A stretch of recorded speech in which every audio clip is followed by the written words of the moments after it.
नमस्कार, PTC news के digital platform पर आप सभी का स्वागत। मैं हूं आपके साथ अतुल वर्मा। विधानसभा चुनाव को लेकर तमाम जानकारी आपके साथ साझा करेंगे। बिहार में जो प्रचंड लहर एनडीए गठबंधन के खाते में जाती हुई नजर आई है। जनता ने जो जनादेश वो एनडीए की सरकार पर यहां पर जताया है और एक बार फिर से यहां पर जो महागठबंधन है वो धराशायी हुआ है।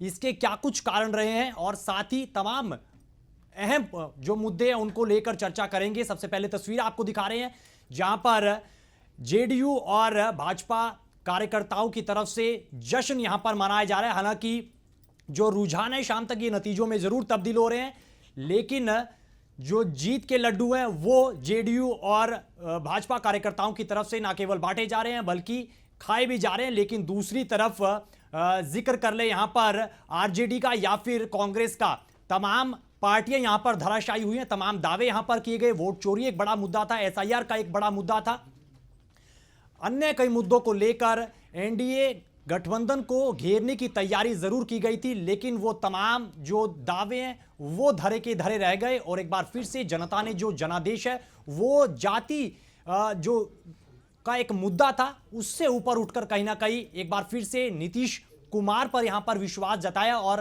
नीतीश बाबू क्या एक बार फिर से यहां पर मुख्यमंत्री होंगे या फिर नहीं होंगे, चूंकि इस बार बिहार में समीकरण बहुत बदले हैं। जेडीयू से भी ऊपर जाकर भाजपा ने यहां पर सीटें जीती हैं। ऐसे में एक बड़ा यहां पर सेटबैक भारतीय जनता पार्टी ने किया है।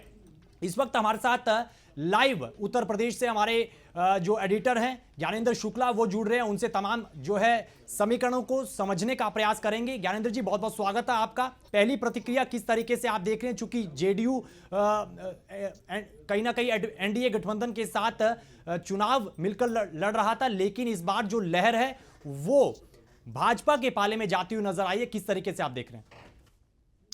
देखिए, जिस तरीके से बिहार के चुनाव की ओर पूरे देश की निगाहें लगी हुई थी और उसके बाद से जो एग्जिट पोल आ रहे थे, उसमें भी यही संदेश दिया जा रहा था कि एनडीए को बहुमत मिलेगा। लेकिन किसी भी एग्जिट पोल में इतने प्रचंड बहुमत का अंदाजा नहीं जताया गया था। जी। और अब जब बहुमत जिस तरीके से दिखाई दे रहा है, बहुमत का आंकड़ा जो 122 सीटों का है, 243 सीटों में से वो तो कब का पार कर दिया था। रुझानों जी। की शुरुआत से ही लगातार बढ़त बनाए रही थी एनडीए के खेमा, और महागठबंधन लगातार पिछड़ता रहा था। और जी। यहाँ पर जो सबसे खास बात है कि बिहार की जनता ने जनता दल यूनाइटेड के यानी नीतीश कुमार की पार्टी के तीर धनुष को, वो तीर एकदम धनुष निशाने पर बैठा। भारतीय जनता पार्टी की तो उम्मीदों का जबरदस्त कमल खिला है, लेकिन महागठबंधन के लिए उसकी लालटेन बुझती हुई दिखाई दे रही है। बल्कि जी। मध्यम तो जरूर ही पड़ गई है, तमाम उम्मीदें धराशायी हो गई हैं। और ये बिहार के चुनाव दरअसल दो बड़े महारथियों के बीच में तो लड़ा जा रहा था। यानी एक तरफ एनडीए था, एक तरफ महागठबंधन था। एनडीए में जनता दल यूनाइटेड था, भारतीय जनता पार्टी थी, इसके अलावा चिराग पासवान की लोक जनशक्ति पार्टी थी, बिल्कुल। जीतन राम मांझी की हिंदुस्तान आवाम पार्टी थी, एल और इसके अलावा उपेंद्र कुशवाहा की पार्टी थी। लेकिन दूसरी तरफ महागठबंधन में आरजेडी था, तेजस्वी यादव मुख्यमंत्री के चेहरा थे, और दूसरे तरफ कांग्रेस थी, उनके साथ मुकेश सहनी थे वीआईपी पार्टी के। तो ये जी। जो चुनाव हो रहा था इन दो गठबंधन के बीच में, दो बड़े गठबंधन थे। हालांकि एक बड़ा दिलचस्प बात यह है कि पहले जब विपक्ष एक साथ आता था तो उस वक्त इससे आईएनडीआई है, यानी विपक्ष तो इंडिया कहता था लेकिन बीजेपी से इंडी गठबंधन कहती थी। बिल्कुल। बिल्कुल। वो इंडी गठबंधन बिहार जब गया तो महागठबंधन बन गया, उसका नाम बदल गया। और वहां पर जब ये भिड़ंत हुई, अब भिड़ंत के नतीजे सबके सामने आ रहे हैं। थोड़ी ही देर बाद जो रुझान है वो नतीजों की शक्ल में आने लगेगा, बिल्कुल। और बिल्कुल। लगातार एनडीए की बढ़त बनती हुई दिखाई दे रही है इस चुनाव में। जी। ज्ञानेंद्र जी, किस तरीके से देख रहे हैं, क्योंकि प्रधानमंत्री नरेंद्र मोदी, हालांकि उनकी तरफ से रैलियां कम की गई, अगर सीएम योगी का जिक्र कर ले तो वो तूफानी जो है चुनाव प्रचार करते हुए नजर आए थे। इसका सीधे तौर पर जो है फायदा बीजेपी को यहां पर मिलता हुआ नजर आया। केंद्रीय गृह मंत्री अमित शाह ने भी इस बात का जिक्र किया था कि इस बार निश्चित तौर पर हवा बहुत ज्यादा बदलेगी और जो परिणाम है वो एनडीए गठबंधन के पक्ष में ही जाते हुए नजर आएंगे। और वो अब जो रुझान है उसमें साफ तौर पर देखा जा सकता है। बिल्कुल सही बात है कि यहाँ पर बीजेपी की तरफ से कहा जाए एनडीए में बाकी सभी लोगों ने कोशिश की, लेकिन बीजेपी ने तो अपनी पूरी ताकत झोंक दी। खुद जी, प्रधानमंत्री नरेंद्र मोदी ने 14 रैलियां की, एक रोड शो किया। जी, 115 सीटें, 243 में से 115 सीटों पर उन्होंने चुनाव प्रचार किया। इसके अलावा कई केंद्रीय मंत्री, उसमें राजनाथ सिंह भी थे, उसमें से भारतीय जनता पार्टी के जेपी नड्डा भी थे, नित्यानंद राय थे, धर्मेंद्र प्रधान थे। भारतीय जनता पार्टी के तमाम बड़े दिग्गज वहां पर चुनाव मैदान में लगातार सक्रिय थे। और इसके अलावा जो बीजेपी के उत्तर प्रदेश के 2 दर्जन से ज्यादा मंत्री, भारतीय जनता पार्टी के संगठन के तमाम नेता, वो सारे वहां पर मौजूद थे। वो लगातार जनता के बीच में मौजूद होकर चुनाव प्रचार कर रहे थे एनडीए के पक्ष में। और इस वक्त जिस तरीके से जो मेहनत की गई थी, चूंकि बिहार की बेल्ट भोजपुरी भाषा की बेल्ट है, भोजपुरी की फिल्मों की जो बात आती है, चूंकि एक मैथिली ठाकुर भारतीय जनता पार्टी की तरफ से चुनाव लड़ रही थी, और मैथिली ठाकुर के साथ जो भोजपुरी के नायक हैं, मनोज जी, तिवारी हो, चाहे रवि किशन हो, चाहे निरहुआ हो, ये सारे मौजूद थे। पवन सिंह भी थे मौजूद। हालांकि महागठबंधन की तरफ से खेसारी लाल यादव, जो भोजपुरी फिल्मों के एक नायक हैं, वो भी चुनाव लड़ बिल्कुल, रहे थे। बिल्कुल। हालांकि वो लगातार पिछड़ते हुए दिखाई दे रहे हैं। लेकिन ये जो चुनावी नतीजे आए हैं, ये इसलिए भी काफी दिलचस्प हो जाते हैं, क्योंकि इस चुनाव में बड़ी उम्मीदें थी विपक्षी गठबंधन को, और ये माना जा रहा था कि इस चुनाव के जो नतीजे होंगे, उनका बड़ा असर, दूरगामी असर होगा। और इस वक्त जिस तरीके से राहुल गांधी ने जो कोशिश की थी इस चुनाव में, उन्होंने एसआईआर का मुद्दा उठाया था, उन्होंने वोट चोरी का मुद्दा उठाया था, इसको लेकर बड़ा वहां पर सड़कों पर भी उतरे थे। कई जनता से मुखातिब होकर कई आयोजन किए थे। लेकिन ऐसा लगता है कि जनता उनसे इत्तेफाक नहीं रखी, जनता ने मुतमईन भी नहीं हुई, और अपना जो जनादेश दिया वो एनडीए के पक्ष में दिया। दरअसल लेकिन ज्ञानेंद्र जी, बिहार एक आप ये एनडीए की जो जी गठबंधन की जो ये प्रचंड जो है बहुमत जो मिलता हुआ नजर आ रहा है, इस प्रचंड जीत में फैक्टर क्या मानते हैं आप? अहम फैक्टर क्या कुछ मानते हैं आप? पीएम मोदी तो एक बड़ा फैक्टर थे ही, और क्या बड़ा फैक्टर मानते हैं आप इन चीजों में? देखिए, यहाँ पर बिहार के चुनाव जब होते हैं तो वहां पर जाति का मुद्दा बड़ा अहम हो जाता है। और जी, बिहार के चुनाव में चाहे कोई भी दल हो, चाहे एनडीए हो, चाहे महागठबंधन, पूरा जाति का ही गणित सब कुछ वहां पर काम करता है। राहुल जी, गांधी ने चूंकि वोट चोरी का मुद्दा उठाया, तो लेकिन वो बाद में क्लियर हो गया कि वो वोट चोरी का मुद्दा ये बिहार में चलने वाला नहीं है, और इसी वजह जी, से तेजस्वी यादव ने भी उस मुद्दे से पल्ला झाड़ दिया। आप देखिए कि तेजस्वी यादव ने तमाम कोशिशें की कि जो उनकी पार्टी का या उनके परिवार का जो एक पीछे का एक इतिहास है, आज से 2 दशक पहले, वो जंगल राज का इतिहास, बिहार की कानून व्यवस्था को लेकर जो सवाल उठते थे, वो इतिहास, उससे थोड़ा सा जनता को दूर रखा जाए, उसको कुछ कहीं ना कहीं उसे पर्दे के पीछे रखने की कोशिश की। इसी वजह से तेजस्वी यादव के अपने ही पिता लालू प्रसाद यादव की उन्होंने तस्वीरें कहीं भी ना तो मंच पर दिखाई दी, किसी कई पोस्टरों से भी नदारद रही। लेकिन बावजूद इसके एनडीए ने और खुद प्रधानमंत्री नरेंद्र मोदी ने उस जंगल राज की याद लगातार दिलाई, जो 2005 में नीतीश सरकार आने से पहले बिहार में कायम था। और बिहार में अपहरण, हत्या और तमाम जो गुंडागर्दी होती थी, उन सारी बातों को फिर से लोगों के जहन में ताजा करने की कोशिश की। हालांकि महागठबंधन ने उसका बचाव करने की कोशिश की, लेकिन वो सब कुछ बेअसर रहा। और जो आपने फैक्टर की बात की है, बिहार के चुनाव में जात का जो फैक्टर रहता जी, है, जी, उसमें भी एनडीए ने बड़ी बाजी मारी। दरअसल एनडीए ने क्या किया कि उन्होंने जिस तरीके से चुनाव के ठीक पहले एक बिहार के नेता है रंजीत यादव, उन्होंने जी, भूरा बाल साफ करो की एक बात कह दी थी। और ये नारा जो था 90 के दशक में गूंजता था बिहार में, भूरा बाल मतलब इसका जो, अगर इसको पूरा एक्सपेंड करेंगे तो इसका मतलब होता भूमिहार, राजपूत और ब्राह्मण, कायस्थ, जो सवर्ण जातियां हैं, इनको साफ करने की बात ये रंजीत यादव ने कहा। हालांकि तेजस्वी यादव ने पलटा झाला, उससे कहा कि हम इससे इत्तेफाक नहीं रखते हैं, लेकिन जनता तक तो वो संदेश पहुंच ही गया था। तो बिहार में एनडीए ने बड़ा सटीक ढंग से अपने जातीय समीकरणों को दुरुस्त किया, चिराग पासवान को साथ में लाए, उन्होंने छोटी छोटी पार्टियों को भी साथ में रखा, उपेंद्र कुशवाहा साथ में आए, जीतन राम मांझी आए। उसका नतीजा ये रहा कि सवर्ण वोटर उनके साथ रहे, ओबीसी बिल्कुल। उनके साथ, नान यादव ओबीसी उनके साथ आए, महादलित उनके साथ आए। और उसके अलावा बल्कि ये भी कहा जा रहा, अब नतीजे जिस तरीके से दिखाई दे रहे हैं कि कुछ हद तक यादव वोटर्स में भी उन्होंने सेंधमारी की।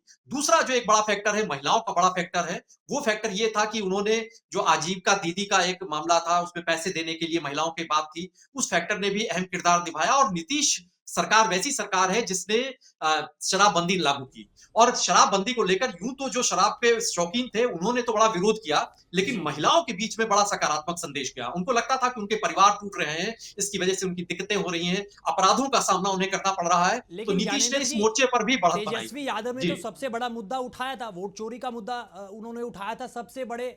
एक और मुद्दे का जिक्र कर ले, रोजगार की बात उन्होंने कही थी कि रोजगार कहीं भी नजर नहीं आता है। जितने भी आप एक नंबर उन्होंने जरूर दिया था, उसका जिक्र उन्होंने कहा था कि बिहारी जो है वो रोजगार के लिए अपना प्रदेश छोड़कर बाहर जाते हैं, और एक बहुत बड़ा फिगर, करोड़ों में उन फिगर का उन्होंने जिक्र किया था। और अगर तेजस्वी यादव की रैलियों का जिक्र कर ले तो उसमें जनता का जो एक जमावड़ा था वो बहुत बड़ी संख्या में था, लेकिन वो वोट में तब्दील होता हुआ नजर नहीं आया। तो क्या आप ये मानकर चल रहे हैं कि कांग्रेस के साथ आए तो इसका खामियाजा उनको भुगतना पड़ा, या फिर कुछ और फैक्टर रहा हार का? देखिए, बिल्कुल यहाँ पर ये बात दीगर है कि जिस तरीके से वोट चोरी का मुद्दा राहुल गांधी ने उठाया था, बाद में तेजस्वी भी जान गए थे कि ये मुद्दा यहाँ चलने वाला नहीं। इसीलिए जी उन्होंने पलायन का मुद्दा उठाया। उन्होंने कहा कि बिहार के लोग बाहर नौकरी करने जाना पड़ रहा है। रोजगार का मुद्दा उठाया। उन्होंने तो यहाँ तक कह दिया कि बिहार के हर परिवार के एक सदस्य को वो सरकारी नौकरी देंगे। हालांकि वो संभव ही नहीं हो सकता है, जो आर्थिक स्थितियां हैं देश की और बिहार की तो खासतौर से। और इसके अलावा जो पलायन को लेकर जो तमाम लोग बिहार के बाहर जाते हैं, वो महाराष्ट्र जाते हैं, गुजरात जाते हैं, पंजाब जाते हैं, ऐसे सूबों में जाते हैं जो अपेक्षाकृत बिहार से कहीं ज्यादा धनिक, कहीं ज्यादा विकसित हैं। तो जब वो बिहार में आते हैं तो उनके दिमाग में भी, उनके जहन में भी एक सपना आता है कि हमारा भी प्रदेश इतना अगर रिच होता, इतना ही अगर विकास में आगे तय कर चुका होता मंजिलें, तो हमको बाहर नहीं जाना पड़ता, अपने घर को छोड़ के नहीं जाना पड़ता। जी जी और जी। इसी वजह से वो भी एक फैक्टर मौजूद रहा, जाति का फैक्टर मौजूद रहा, महिलाओं का समर्थन रहा, और जो जंगल राज के एक डर था लोगों के अंदर, उस मुद्दे को बीजेपी ने बड़े मजबूती के साथ उठाया और राजद के पास उसका कोई बड़ी मजबूत काट नहीं हो सकी थी। और इसके साथ एक बात आपको मैं बता दूं, जो दिलचस्प बात यह भी है कि 6 तारीख को जब चुनाव का ऐलान हुआ था, उसके ठीक 6 दिन बाद ही एनडीए ने अपनी सीटों का बंटवारा कर दिया था कि कैसे कितनी सीटें किसको दी जाएंगी। और हालांकि बीजेपी ने इस बार बराबरी की दर्जा हासिल किया था, 101 सीटें जेडीयू के साथ, और बीजेपी 101 सीटें थी, एलजीपी को भी सीटें दी, उन्होंने सब कुछ तय हो गया था। लेकिन जो महागठबंधन था उसमें कई दरारें दिखाई दे रही थी, उसमें तय ही नहीं हो पा रहा था कि कौन जी कैसे क्या होगा, कितनी सीटें होंगी, और ये लड़ाई बढ़ती जा रही थी। तेजस्वी को मुख्यमंत्री का चेहरा बनाने जाने को लेकर, और एक मुकेश सहनी है वीआईपी पार्टी, वो भी खाता नहीं खोल पाए अभी तक। मुकेश सहनी को डिप्टी सीएम बनाने पर अड़े हुए थे, और लेकिन कांग्रेस उससे सहमत नहीं थी। लेकिन हालांकि बड़े ऊहापोह के बाद 23 अक्टूबर को यह तय हुआ कि तेजस्वी यादव मुख्यमंत्री का चेहरा होंगे, डिप्टी सीएम के चेहरा होंगे जी मुकेश जी सहनी। जी। लेकिन तब तक देर हो गई थी दरअसल। लेकिन ज्ञानेंद्र जब जी, मुझे लगता है कि एक नाम यहां पर छूट गया, उसका जिक्र करना बनता है। वो नाम है प्रशांत किशोर का। 2014 के चुनाव में प्रधानमंत्री नरेंद्र मोदी के वो एडवर्टाइजमेंट कैंपेन को आगे बढ़ाते हुए नजर आए थे, और वो कारगर भी साबित हुआ था, और बहुत बड़े दावे उनकी तरफ से किए भी गए थे। लेकिन वो धराशायी हुए इन चुनाव में। अब प्रतिक्रिया किस तरीके से आएगी, और आप इन चीजों को भी कैसे देख रहे हैं? देखिए, प्रशांत किशोर की पीके का फैक्टर तो है ही। ये दो दलों की बात के साथ जन जन जो उनकी जेएसपी जो पार्टी थी, जी प्रशांत किशोर की पीके का जो फैक्टर था उसको बड़ा अहम माना जा रहा था। जी लेकिन पीके ने खुद एक बयान दिया था। उन्होंने कहा था, उनकी उनकी बातें कह रहे थे कि अर्श पर या फर्श पर, यानी या तो जी आसमान में चले जाएंगे या फर्श पर गिरेंगे। और जी जो अब नतीजे आए हैं वो फर्श पर गिर गए। तो पीके का फैक्टर शुरुआती दौर में मीडिया के जरिए खूब उछला, लेकिन पीके को बजाय जनता ने सीधे तौर से ये मुहर लगाई कि हम बिहार में कोई बदलाव नहीं करना चाहते हैं। हम बिहार में नीतीश सरकार की जो सुशासन था, या नीतीश सरकार का जो शासन था, जो विकास की योजनाएं हैं, हम उन्हीं पर अभी भरोसा कर रहे हैं, और हम अपनी बेहतरी के लिए हम किसी और को अब लाने नहीं देना चाहते हैं। और खास तौर से उन चेहरों को, उन लोगों को जो जंगल राज के लिए उत्तरदायी हुआ करते थे बिहार में। तो बिहार की जनता ने सीधे तौर से ना सिर्फ बहुमत दिया, बल्कि प्रचंड बहुमत थमा दिया इस वक्त एनडीए को, जहां पर भारतीय जनता पार्टी एकदम फ्रंट फुट पर आ गई है। एकदम सबसे आगे की सीट पर भारतीय जनता पार्टी बैठ चुकी है। और हालांकि बार बार यही बात हो रही है कि बिहार का अभी सीएम के पद पर क्या नीतीश कुमार कायम बिल्कुल रहेंगे। बिल्कुल। फिलहाल जी, इसी को लेकर अब चर्चा हो रही है जी। लेकिन चर्चाएं बहुत चल रही हैं अंदर खाते। आखिरी सवाल है ज्ञानेंद्र जी, किस तरीके से देख रहे हैं, क्योंकि आरजेडी अब पूरे तरीके से बैकफुट पर है, इवन महागठबंधन पूरे तरीके से बैकफुट पर है, लालटेन जल नहीं पाई है, और तमाम जो वोट चोरी के आरोप थे या फिर मुद्दे थे वो बेअसर रहे हैं। ऐसे में अब चूंकि बीजेपी जेडीयू से भी आगे जाती हुई नजर आई है, हालांकि एनडीए गठबंधन 200 पार का जो उन्होंने नारा दिया था, वो नारा भी कहीं ना कहीं साकार होता हुआ रुझानों में नजर आ रहा है। शाम तक नतीजों में तब्दील भी होगा। क्या मुख्यमंत्री का चेहरा भाजपा की तरफ से होगा या फिर नहीं होगा? डिप्टी सीएम को लेकर भी क्या अंदर खाते अब लॉबिंग चलेगी या फिर नहीं चलेगी, उसको किस तरीके से आप देख रहे हैं अभी? देखिए, बिल्कुल यहाँ पर महागठबंधन का जो लालटेन थी, उनकी उम्मीदों की लालटेन बुझ गई है। लेकिन भारतीय जनता पार्टी भले ही बड़ी ताकत के तौर पर उभरी हो, और ये जो कयास लग रहे हैं कि नीतीश कुमार सीएम रहेंगे कि नहीं, मुझे ऐसा लगता है कि चूंकि केंद्र की सरकार, मोदी की सरकार इस वक्त जो सहारा है, समर्थन है, वो नीतीश कुमार की पार्टी का भी है। तो ऐसे में नीतीश कुमार का फिलहाल मुझे गद्दी उनकी कायम होती अभी नजर आ रही है। हालांकि भारतीय जनता पार्टी ने ये जरूर कहा था कि चुनाव के बाद मुख्यमंत्री का चेहरा तय होगा, इसी वजह से इस जो बहस है इसको बल मिल रहा है। लेकिन अब से थोड़ी देर बाद शाम को खुद प्रधानमंत्री मोदी जाएंगे भारतीय जनता पार्टी के कार्यालय पर, उसके बाद से तस्वीर साफ हो सकेगी। लेकिन फिलहाल एनडीए के खेमे में उम्मीदें जग चुकी हैं, जेडीयू का तीर निशाने पर लग गया है, भारतीय जनता पार्टी की उम्मीद का कमल खिल गया है, और वहीं पर महागठबंधन में इस वक्त निराशा है। अब देखना यह होगा कि वो आत्ममंथन करेंगे, चिंतन करेंगे, या फिर अपनी हार का ठीकरा ईवीएम पर और वोट चोरी पर फोड़ेंगे। जी बिल्कुल, देखिए अब तो हार के बाद ठीकरा कहीं ना कहीं तो फोड़ना ही पड़ेगा, और दूसरा अब कहीं ना कहीं अब जोड़ तोड़ की राजनीति चलेगी और सीधे तौर पर अंदर खाते लोबिंग होगी। मुख्यमंत्री का चेहरा नीतीश कुमार होंगे या फिर नहीं होंगे, डिप्टी सीएम क्या बनाए जाएंगे, एक होंगे या फिर दो होंगे, और कैबिनेट का स्वरूप किस तरीके से होगा, कैबिनेट में कौन कौन से चेहरे होंगे, ये अपने आप में अभी फिलहाल सवाल बरकरार है। बहुत बहुत शुक्रिया ज्ञानेंद्र शुक्ला उत्तर प्रदेश से हमारे एडिटर, तमाम जो चर्चा उन्होंने हमारे साथ की और तमाम जो समीकरण है वो उन्होंने समझाने के प्रयास किए। तो तस्वीरें आपको लगातार दिखाते चले जा रहे हैं किस तरीके से एनडीए गठबंधन के खेमे में अब जश्न का माहौल है। न केवल लड्डू बांटे जा रहे हैं बल्कि पटाखे फोड़े जा रहे हैं, और इस प्रचंड लहर को लेकर जिस तरीके से अब तस्वीरें निकल कर आ रही हैं, जश्न और बधाई, ये बहुत कुछ कहता हुआ नजर आ रहा है, बयान तस्वीरें बहुत कुछ करती हुई नजर आ रही है। दूसरी तरफ अगर महागठबंधन यानी कि इंडी गठबंधन का जिक्र करें तो सब धराशायी हुआ, ना लालटेन जली है। उम्मीदों की लालटेन जरूर जलाई गई थी, लेकिन वो अब रुझानों में और फिर नतीजों में वो जलती हुई नजर नहीं आई है। बैकफुट पर आरजेडी के साथ साथ तमाम पार्टियां हैं। प्रशांत किशोर पीके फैक्टर का जिसका जिक्र किया जा रहा था, बहुत बड़ा माहौल जो बनाया जा रहा था, अलग जाकर पार्टी जरूर बनाई गई, लेकिन उसका असर और जनता ने उस पर विश्वास बिल्कुल भी नहीं जताया है। जेडीयू के साथ नीतीश बाबू के साथ साथ विश्वास प्रधानमंत्री नरेंद्र मोदी पर इस बार बिहार की जनता ने जताया। और इस बार जो सवाल कहीं ना कहीं हर बार पूछे जाते थे जब चुनाव आते थे कि बिहार में क्या बा, तो बिहार में नीतीश बा और पीएम मोदी बा, तो सरकार जरूर यहां पर बनने जा रही है। प्रचंड बहुमत यहां पर रुझानों में मिले, नतीजे कुछ ही देर में यहां पर साफ हो जाएंगे, स्पष्ट हो जाएंगे। चलते चलते आपको जश्न की तस्वीरें दिखा रहे हैं, मुझे दीजिए इजाजत, बने रहिए पीटीसी न्यूज के डिजिटल प्लेटफॉर्म के साथ। नमस्कार। जीत का कारण डेवलपमेंट रहा, विकास रहा, समावेशी विकास रहा। पहला फैक्टर सभी जाति धर्म लिंग समुदाय के साथ काम किया, उसका आशीर्वाद जनता ने देने का काम किया। नीतीश कुमार ही मुख्यमंत्री बनेंगे, उन्हीं के चेहरा पे वोट मिला है। एनडीए को बहुत बहुमत मिल रहा है आगे। अरे भाई हम लोग नारा लगाते थे पांचों पांडव, 225 फिर से नीतीश। बिहार की जनता इसको समझ गई। आदरणीय प्रधानमंत्री नरेंद्र मोदी जी और मुख्यमंत्री नीतीश कुमार का नेतृत्व जनता ने मैंडेट दिया, हम हैट्रिक बनाने जा रहे हैं। इतनी बड़ी जीत कैसे हो गई, क्या कारण रहा? अरे भाई जनता विकास की जीत की, जनता विनाश करने वाले को धरातल पर लाके खड़ा कर दी। उसका परिणाम रहा कि इस गंगा में विसर्जित हो गए। तेजस्वी यादव भी चुनाव हार रहे। बिल्कुल, हाँ, राघोपुर से पीछे चल रहे हैं वो।